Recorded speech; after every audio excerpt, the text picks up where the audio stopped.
I just found a jump by a Filipino basketball player that literally looks fake. It is one of the highest jumps I've ever seen, and look how effortless it looks. And I'm going to explain to you why it looks like that and how you can train to become more like him. The reason the jump looks so effortless is because he's using a 1 foot jump technique called speed jumping. If you're familiar with the track and field world, you likely have seen speed jumping in the high jump event. And when you get a good high jumper and you put him on the basketball court, it looks a little like this. Speed jumping is characterized by a butt kick on the free leg. Speed jumpers run way faster into their takeoff. If you're a power jumper and you try to speed jump, you're probably going to jump lower. The reason they choose this strategy is because speed jumpers typically have extremely stiff tendons. Tendons store energy when they're stretched that is later recoiled. The stiffer your tendon is, the more energy it stores and the bigger the release theoretically is.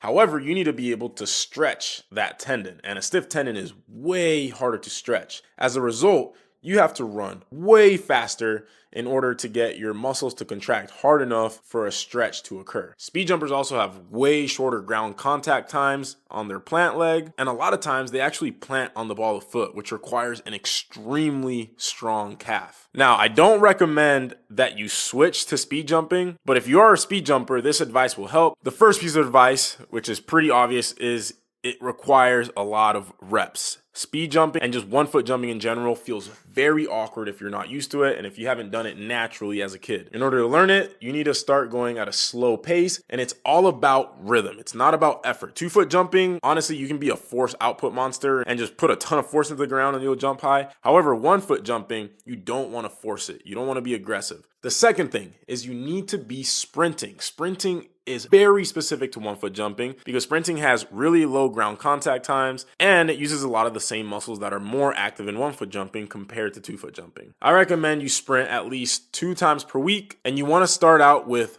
short sprints focused on acceleration, probably in the 10 to 15 meter range. And then over the course of the year, move on to longer sprints because long sprints are also more specific. They're more upright, they're more elastic, ground contact times are shorter. Versus acceleration work relies a lot on the quads and just putting a ton of force into the ground very quickly. But accelerations are more safe on your body than longer sprints. So they help you prepare the body for the longer sprints that you're going to be doing later on. And my last piece of advice is start doing plyos. Plyos are extremely effective to improve 1 foot jumping. The plyos I recommend are any plyos that have low ground contact times, not a big range of motion, and that involve a repeated action. I recommend doing these plyos 1 to 3 times per week in conjunction with your jumping and your lifting.